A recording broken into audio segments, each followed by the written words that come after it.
Hello everyone, my name is Aman Tiwari. This video is regarding a brief demonstration of the solution to the problem statement presented in the take-home assignment for the founding full-stack engineering position at Equal Collective. So let's first discuss the problem statement. So the problem statement was like this. In today's world, modern software heavily relies on the multi-step non-deterministic process, which includes LLM calls, some heuristic algorithms or ranking algorithms, and those are non-deterministic in nature.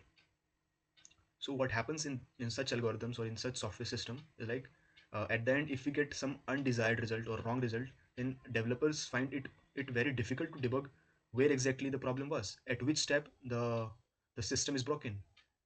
And also to mention, the traditional logging and tracing systems are not that great.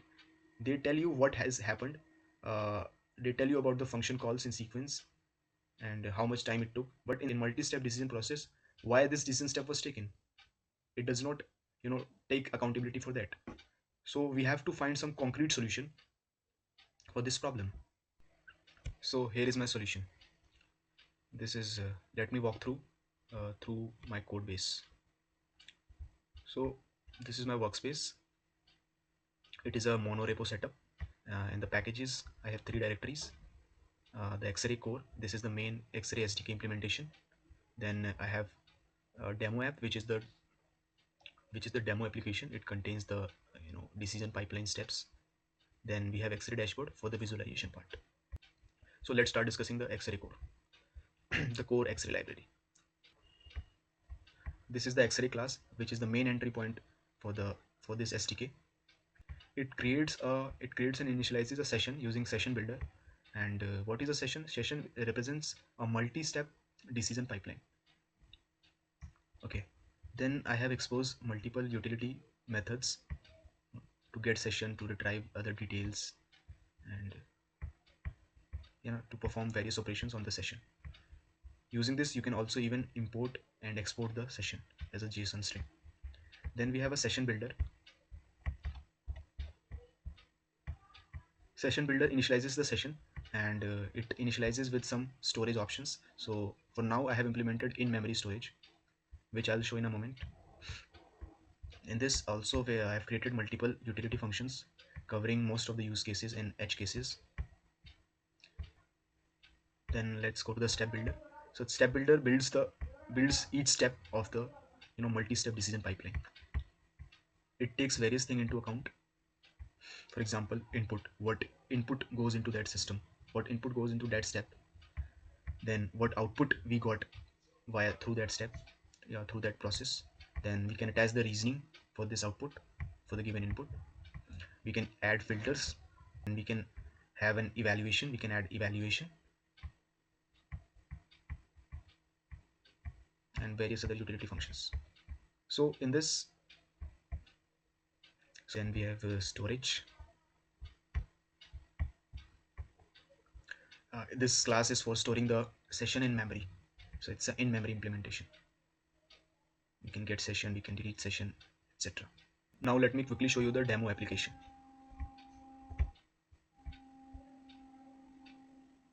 Here I've created some mock data.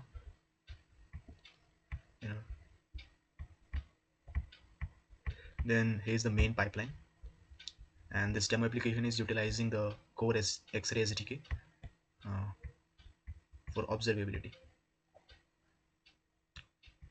So this function will run the complete competitor selection pipeline. I have created a competitor selection pipeline as mentioned in the assignment. Here I have initialized the session using that X-ray. Then here are the three steps in this pipeline.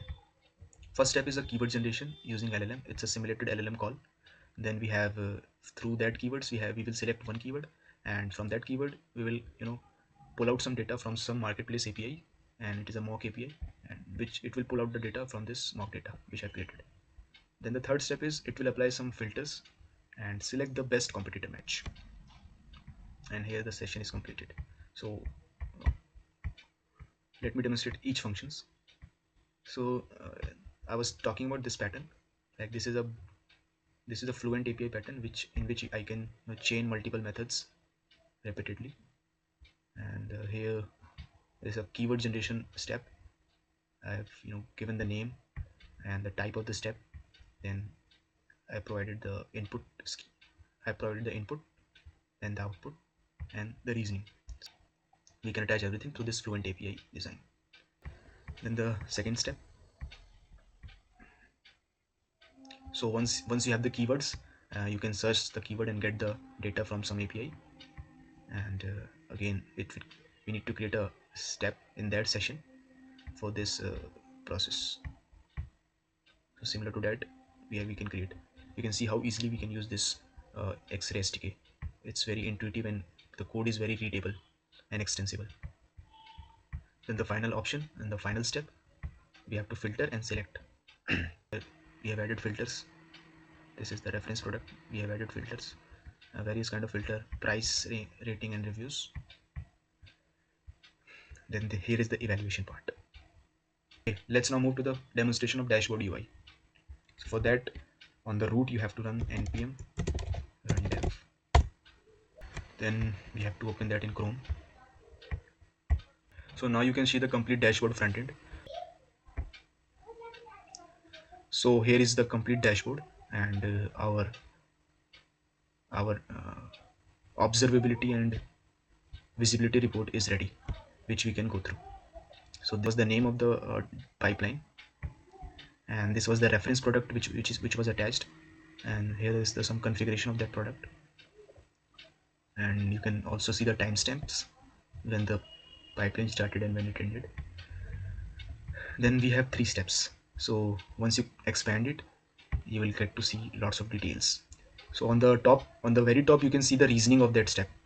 So this is the input, this is the output. So for every step there is input, there is output, and there is a reasoning why that decision was taken. In this case, the input was the reference product, and from that product some keywords are extracted.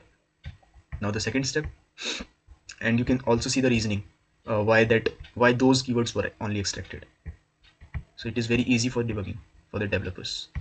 So the second step is, based on those keywords, we have to pull out some data from some marketplace APIs. So this was the keyword which was used, and we got this many results, and out of those 15 was fetched. So if I'll expand, then here is the complete list, and you can read the reasoning why we got this output for this step. So it fetched top 15 candidates by relevance through that API. So the last step is we will apply filters and select the best out of best competitor product. So here you can see on the top, you can see the what filters or criteria were applied, and these filters are derived from the reference product. So the price range was selected as 0.5 to 2x of the reference price, and here you can see the evaluations for each product. If we for each product we have applied those filters, and how many of those products were really passed those filter and how many failed. So like here you can see that out of 15, 6 passed those filters and 9 failed. So here we can only see, by selecting this respective tab, we can only see the passed one or the failed ones. And to see the more details, we can even expand it, like what was its price and why it exactly passed. Like here the price was $34.99, and which was indeed in this range, and the rating was indeed greater than 3.8. That's why it passed. And if we go to the failed ones, then 3 red dot means all 3 criteria was failed, and green dot means that criteria is passed. So if we expand this one, you can clearly see why exactly this product was failed.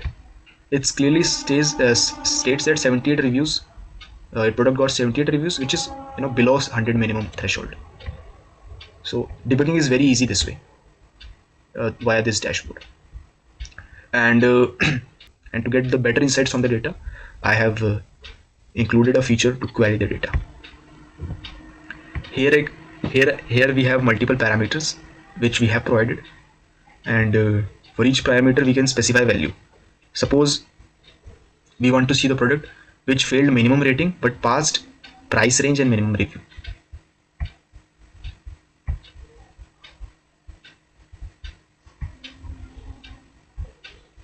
So this is the only product which was failed on the minimum rating, and we can clearly see why it got failed.